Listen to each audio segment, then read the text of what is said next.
안녕하세요 여러분, 도키와 미국 주식에 오는 것을 환영합니다. 오늘은 빌닷컴이라는 기업에 대해서 리뷰를 해보도록 하겠는데요. 최근에 이렇게 꾸준히 우상하고 있는 종목입니다. 바로 분석을 시작하도록 하겠습니다. 기업 대 기업을 대상으로 회계 장부를 정리할 때 50% 이상의 시간을 아끼도록 도와주는 빌닷컴 플랫폼을 소개해보도록 하겠습니다. 모든 것은 이 스크린 하나에서 시작이 됩니다. 먼저 빌닷컴의 오버뷰 스크린이 있고요. 바로 여기 빌 어프로벌이라는 곳에서 돈이 들어오고 나가는 것을 볼 수 있습니다. 그리고 지금 현 시점에서 바로 처리해야 하는 회계 작업들을 볼 수 있습니다. 그렇다면은 거래처를 대상으로 회계 처리를 해야 하는 AP 프로세스가 어떻게 처리되는지 한번 보도록 하겠습니다. 지금까지는 서플라이어 및 벤더로부터 인보이스 레터는 각각 따로 오고는 했습니다. 이것을 처리하려면 수동적으로 기입을 해야 했고요. 날짜를 잘못 적어서 에러가 나거나 서류가 미싱되거나 아니면 회계 작업이 반복 처리되는 문제가 생기곤 했습니다. 빌닷컴과 함께라면 청구서는 이메일이 되어 하나의 공간에 잘 정리가 됩니다. 컴퓨터 바탕화면에 있는 청구서를 끌고 이렇게 갖고 와서 이메일에 놓을 수도 있고요. 청구서뿐만이 아니라 다른 회사와의 계약 문서 또한 보관을 할 수가 있습니다. 인박스란의 청구서가 잘 정리되었으니까 이제 아이더라는 Virtual Intelligence Assistance가 기입해야 하는 정보를 자동으로 잘 적어줍니다. 예를 들어서 날짜나 벤더 이름 그리고 지불해야 되는 금액까지도요. 뿐만 아니라 중복된 청구서가 들어올 때 인박스에 들어오는 것을 막아주기까지 합니다. 이런 과정을 통해서 한 번 더 오류를 막을 수 있는 것이죠. 업무 담당자가 특정한 물건을 주문을 할 때 Purchase Order라는 것을 내는데 빌닷컴 플랫폼 내에 Purchase Order 넘버가 자동으로 함께 저장되기도 합니다. 청구서와 주문서가 인박스라는 공간에 함께 있기 때문에 담당자는 정확히 본인이 무엇을 주문했는지 그리고 얼마를 지불해야 되는지 파악이 바로 가능하죠. 이로 인해서 업무는 더 효율적으로 될 수 있습니다. 인보이스 레터와 퍼치스 오더를 한눈에 파악할 수 있다면 이제는 실제로 거래처를 대상으로 돈을 납부할 때 빌닷컴은 도움을 줍니다. 여기 벤더 또는 서플라이어를 눌러서 Virtual Card, ACH Payment, 수표 또는 International Wire 중에서 어떠한 방식으로 벤더들이 지불을 받고 싶은지 확인을 합니다. 이렇게 빌닷컴은 거래처가 수용하는 다양한 지불 방법을 옵션으로 두고 있습니다. 해외에 있는 벤더들은 US 달러 또는 자국의 돈으로 지불받을 수가 있고요. 지불을 하고 싶다면 지불해야 하는 벤더를 클릭하고 리뷰한 뒤에 지불하면 끝입니다. 구매 대상이 하나이든 단위가 여러 개가 되었든 돈을 납부하는 것은 매우 빠르고 간단한 일입니다. 당연히 지불을 하는 단계가 모두 트랙이 되고요. 상위 부서의 허락이 없다면 지불이 안 되겠습니다. 그리고 마지막에는 이렇게 클릭 하나로 거래처에게 지불을 할 수 있습니다. 이렇게 보셨던 것처럼 빌닷컴은 Small and Mid-Size 비즈니스들을 대상으로 기업과 기업 간에 처리해야 되는 회계 작업을 정리해주는 역할을 합니다. 제 영상의 밸런스시트를 보시면 종종 AP라고 해서 Account Payable 그리고 AR인 Account Receivables 을 볼 수 있는데요. 바로 이것이 거래처를 대상으로 1년 이내에 내거나 받아야 되는 돈이 되겠습니다. 일반적으로 회계 처리를 할 때 굉장히 복잡한 작업들이 소요되는데요. 먼저 거래처로부터 청구서를 받습니다. 당연히 하나의 거래처가 아닌 여러 개의 거래처로부터 청구서를 받겠죠. 그러다 보면 청구서인 인보이스 레터가 쌓입니다. 그리고 이러한 청구서를 처리하려면 누구를 대상으로 얼마를 언제까지 납부해야 되는지 기본 정보를 하나하나 다 기입을 해야 되죠. 휴먼 에러가 날 확률도 굉장히 높겠습니다. 이러한 과정이 끝나면 이제 상위부서로부터 승인을 받아야 되는데 승인을 받을 때 시간이 걸리기도 하고 추가적인 증빙 자료를 제출하는 작업 또한 필요로 돼서 업무가 비효율적이 될 수가 있습니다. 이러한 과정 끝에 드디어 페이먼트 승인을 받으면은 이제 온라인 뱅킹에다가 지불해야 되는 기본 정보를 다시 작성을 합니다. 그리고 마지막으로 거래처에게 이렇게 납부가 되는 것이죠. 이제 납부가 끝났으니 기업의 ERP 시스템 내부 회계 시스템과 은행 계좌를 대상으로 싱크로를 시켜야 되는데 이 과정에서 또 많은 시간이 걸리게 됩니다. 거래처를 대상으로 돈을 받고 지불하는 과정은 빌닷컴 이전에는 수동적이고 귀찮았으며 부정확하고 실수가 종종 잦았고요. 데이터를 한눈에 파악하기 어렵고 Small and Mid-Size 비즈니스들은 종이로 처리를 하기 때문에 보안상 취약하기도 합니다. 원래 복잡했을 이러한 과정들을 빌닷컴은 자동화된 방법으로 정확하고 사내 투명하게 그리고 안전한 방법으로 빨리 처리를 해버립니다. 지금까지 빌닷컴이 어떠한 비즈니스 모델을 갖고 있는지 알아보았으니 이번에는 인컴 스테이트먼트를 통해서 수익은 얼마나 나고 있는지 한번 체크해보도록 하겠습니다. 먼저 매출액을 보도록 하겠습니다. 매출액은 2020년 4분기 기준으로 54.01밀리언 달러이고요. 꾸준히 우상향하는 모습을 보여주고 있습니다. 그 다음에는 매출액 성장률을 보도록 할 텐데요. 2020년 4분기와 3분기를 비교하면 16.96%가 상승을 했고요. 2020년 4분기와 2019년 4분기를 비교했을 때 38% 성장하는 모습을 보여주면서 아주 좋은 매출액 흐름을 보여주고 있습니다. 그 다음은 그로스 프로핏인 매출 총이익을 보도록 하겠습니다. 매출 총이익은 2020년 4분기 기준으로 40밀리언 달러를 기록했고요. 가장 높은 그로스 프로핏을 달성했습니다. 이렇게 꾸준히 우상향하는 아주 좋은 모습을 보여주고 있다고 할 수 있겠습니다. 그리고 이러한 그로스 프로핏을 매출액 대비해서 보여주는 그로스 마진을 보도록 할 텐데요. 그로스 마진은 74%로 아주 좋은 마진을 보여주고 있습니다. 이것은 빌닷컴 기업이 얼마나 효율적으로 원가 비용을 잘 컨트롤하고 있는지 보여주는 부분이라고 할 수 있겠습니다.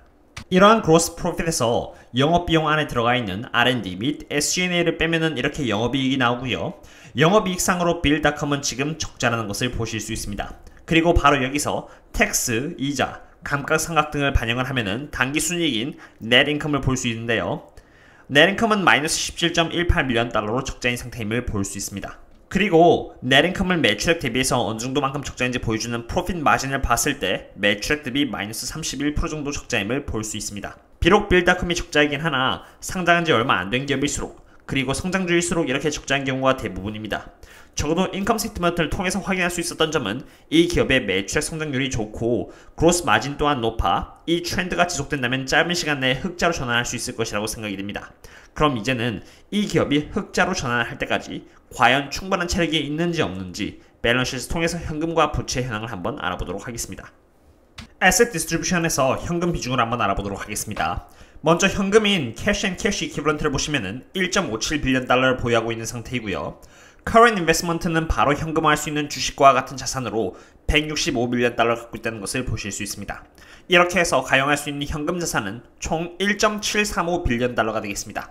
그 다음은 부채 비중을 알아볼 것인데요. Non-current debt는 은행을 대상으로 갚아야 되는 장기 부채로 1년 이상의 기간을 걸쳐 나눠서 갚아야 되는 부분이다 라고 이해하시면 되겠습니다. 빌닷컴의 경우는 940밀리언 달러가 장기 부채로 남아있네요. 그리고 current debt는 7밀리언 달러이고요. 이것은 은행을 대상으로 1년 안에 갚아야 되는 부채입니다. 그럼 과연 이러한 장기 부채를 갚아야 되는 기간이 언제인지 한번 알아보도록 하겠는데요. 여기 SEC 공식 홈페이지를 보시면은 2020년 11월 30일 기준으로 빌닷컴은 1.15빌리언 달러를 빌렸고요. 이것은 2025년 12월 1일까지만 전부 갚으면 되는 부채입니다. 밸런스시트를 보아하니 일부는 갚은 것 같습니다. 정리하자면 갖고 있는 돈은 1.735빌리언 달러이고요. 갚아야 하는 총 부채는 약 947밀리언 달러 정도입니다.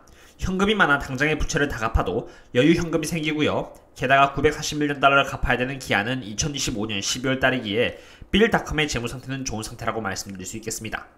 미래 전망을 알아보도록 하겠습니다. 빌닷컴의 회사의 특징은 거래처를 대상으로 돈을 납부할 때 많은 옵션이 있다는 것이 장점입니다.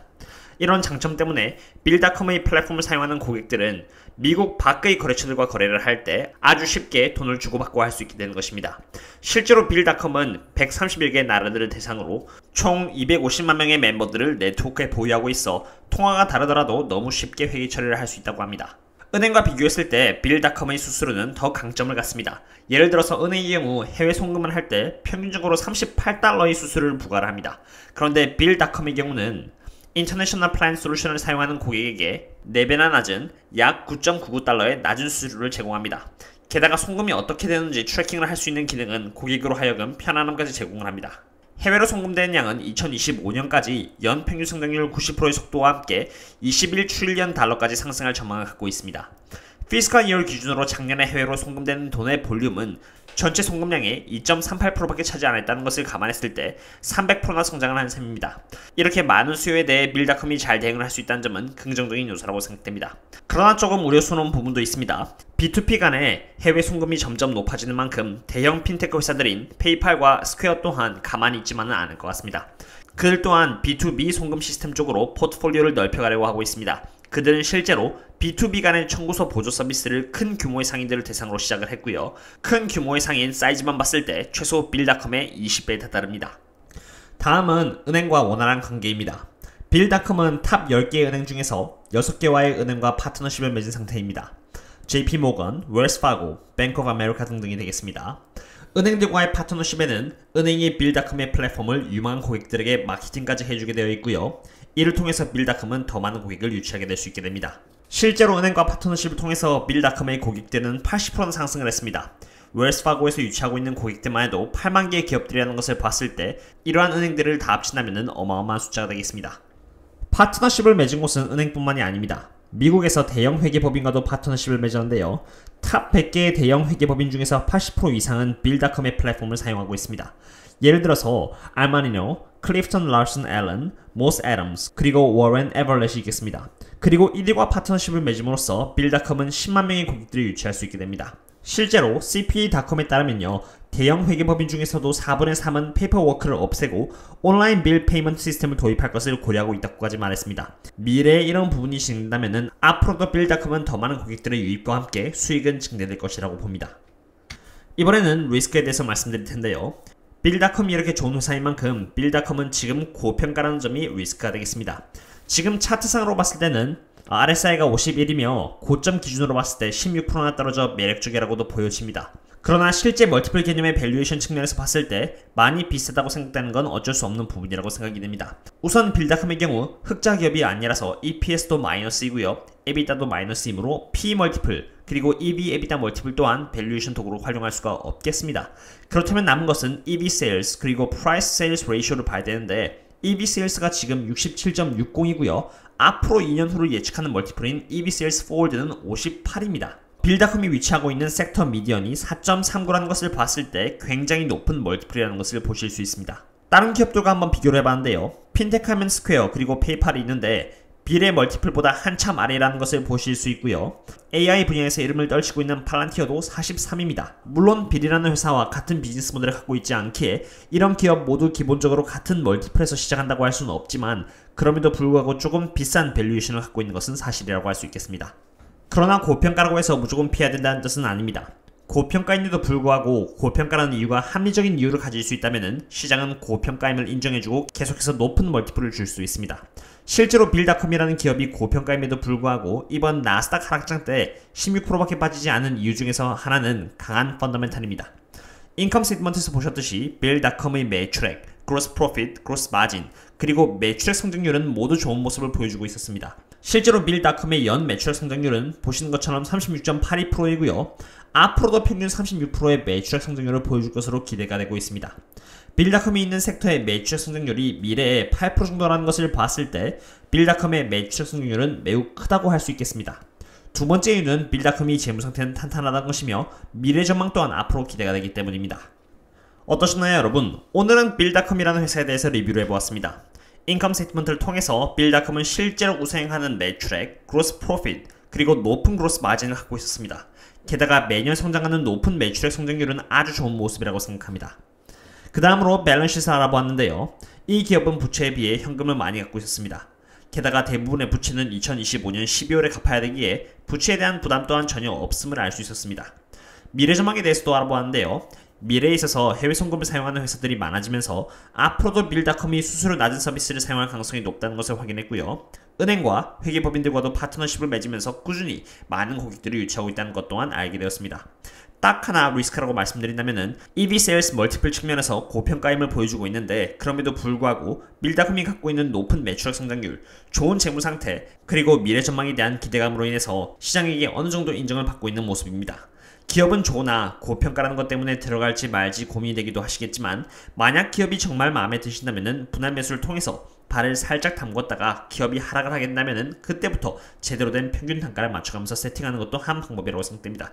그렇다고 해서 너무 촘촘하게 분할 매수를 하시면 또 오를 때 아까우니까요. 적당히 잘 조절하시길 바랍니다. 저는 이 기업에 대해 중립적이라고 생각하며 오늘의 분석을 마치도록 하겠습니다. 다음에 또 다른 종목과 함께 찾아뵙도록 하겠습니다. 그럼 또 다음에 만나요. See you later.